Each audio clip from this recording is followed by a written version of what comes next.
சரண் Krishna YouTube சேனலுக்கு உங்களை அன்புடன் வரவேற்கின்றேன். மார்கழி அமாவாசையில் குலதெய்வத்திற்கு இது ஒன்றை செய்ய மறக்காதீர்கள். அது என்ன விஷயம், எப்படி செய்யணும் அப்படிங்கிறத பற்றி தான் இந்த வீடியோவில் தெளிவாக நம்ம பார்க்க போகிறோம். நம்ம சேனலில் உள்ள வீடியோவை ஃபஸ்ட் டைம் நீங்கள் பார்க்குறீங்க அப்படின்னா மறக்காமல் நம்ம சேனலை சப்ஸ்கிரைப் பண்ணி வச்சுக்கோங்க. நம்ம சேனலில் தொடர்ந்து குலதெய்வ பதிவுகள், ஆன்மீக தகவல்கள் வந்து கொண்டே இருக்கும். வாங்க வீடியோக்குள்ளே போகலாம். அமாவாசைகளிலே ஒரு சில அமாவாசைகள் தான் ரொம்பவே விசேஷமானது. ஆடி அமாவாசை, தை அமாவாசை, புரட்டாசி அமாவாசை. அந்த வகையில் இந்த மார்கழி அமாவாசையும் ரொம்பவே புனித தன்மை வாய்ந்தது.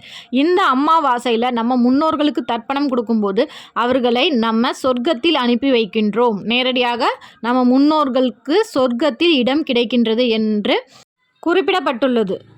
இந்த அமாவாசையில் தர்ப்பணம் யார் யார் நம்ம முன்னோர்களுக்கு முறையாக தர்ப்பணம் கொடுக்கலையோ இந்த அமாவாசையில் கட்டாயம் தர்ப்பணம் கொடுங்க. அவங்களோட ஆத்மா புனிதத்தன்மை வாய்ந்ததாக இருக்கும்.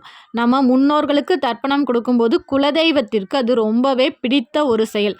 நம்ம முன்னோர்களின் ஆத்மா சந்தோஷமாக இருந்துச்சு அப்படின்னாலே குலதெய்வத்திற்கு நம்மளை ரொம்ப பிடிக்கும். குலதெய்வத்துக்கு ஒரு பிடிச்ச செயல்னால் நம்ம முன்னோர்களுக்கு முறையாக தர்ப்பணம் கொடுக்கறது தான். மார்கழி அமாவாசையில் என்ன செய்யலாம், என்ன செய்யவே கூடாது அப்படிங்கிறதையும் பார்த்துடலாம்.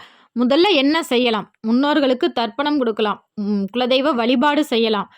அடுத்தது அன்றைய தினத்தில் மார்கழி அமாவாசை இன்னுமே சிறப்பு. அன்னைக்கு தான் அனுமன் ஜெயந்தி, அனுமன் பிறந்த தினம்.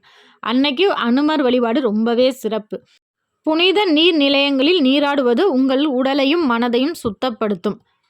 அமாவாசை தினத்தில் கட்டாயம் உங்கள் சமையலில் இந்த 3 காய்கறியை சேர்த்துக்கொள்ளுங்கள். நீர்க்காய்னு சொல்லக்கூடிய பூசணிக்காய், பரங்கிக்காய், வாழைக்காய், வாழைத்தண்டு, அகத்திக்கீரை. இதில் உங்களுக்கு எந்த காய்கறி கீரை கிடைக்கின்றதோ ஒரு 3 காய் அமாவாசை நாட்களில் கட்டாயம் சேர்த்துக்கொள்ளுங்க. அது உங்களுக்கு உடலுக்கு மிகவும் நல்லது. முன்னோர்களுக்கும் இதை சமைத்து படைக்கும் போது அவர்களின் ஆன்மாவும் மகிழ்ச்சி அடையும்.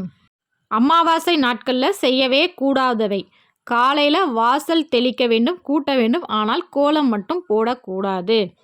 அசைவம் சாப்பிடக்கூடாது. அன்றைய தினத்தில் கடினமான வேலைகள் செய்யக்கூடாது.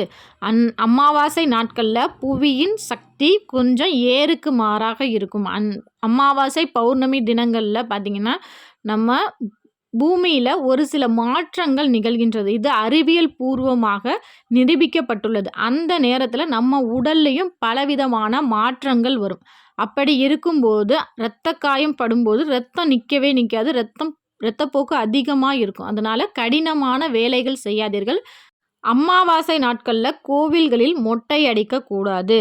அமாவாசை பௌர்ணமி நாட்களில் கெடா வெட்டுதல் போன்ற செயல்களையும் உங்கள் கோவிலில் அனுமதி இல்லை என்றால் செய்யக்கூடாது.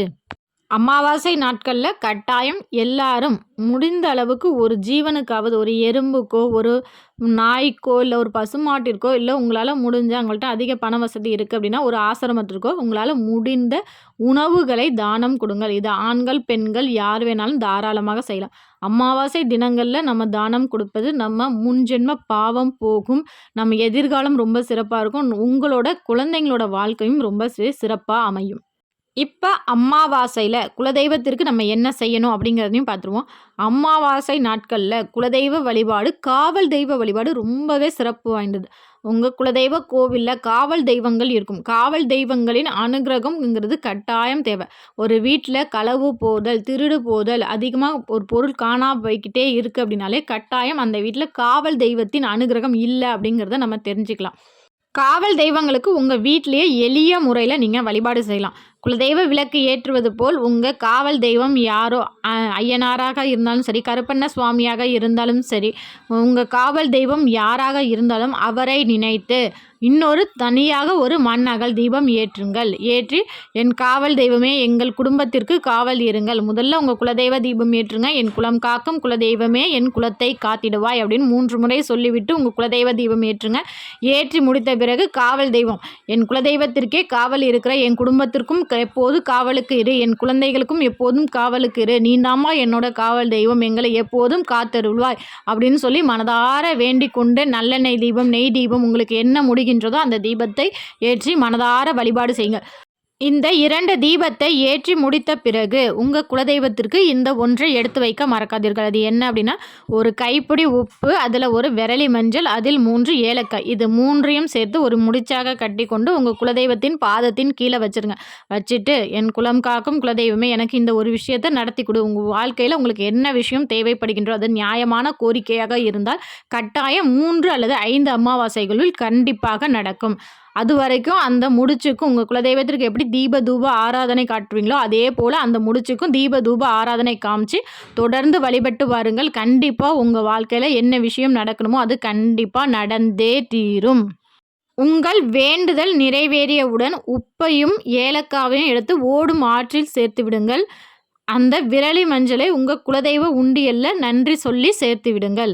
கண்டிப்பாக இந்த அமாவாசைகளில் செஞ்சு பாருங்கள். அதுவும் இந்த மார்கழி அமாவாசையில் செஞ்சு பாருங்கள். நல்லது ஒரு மாற்றம் நிகழும். கண்டிப்பாக உங்கள் வேண்டுதல் நியாயமான வேண்டுதலாக இருந்தால் கண்டிப்பாக 3 அமாவாசை அல்லது 5 அமாவாசைகளில் நடந்தே தீரும். கண்டிப்பாக இந்த வீடியோ உங்களுக்கு பயனுள்ளதாக இருக்கும் என்ற நம்பிக்கையில் மற்றொரு வீடியோவில் சந்திக்கிறேன். இந்த வீடியோ உங்களுக்கு பிடிச்சிருந்தா லைக் பண்ணுங்கள், ஷேர் பண்ணுங்கள், மறக்காமல் சப்ஸ்கிரைப் பண்ணுங்கள். சரண் கிருஷ்ணா யூடியூப் சேனல். நன்றி, வணக்கம். எதிர்மறை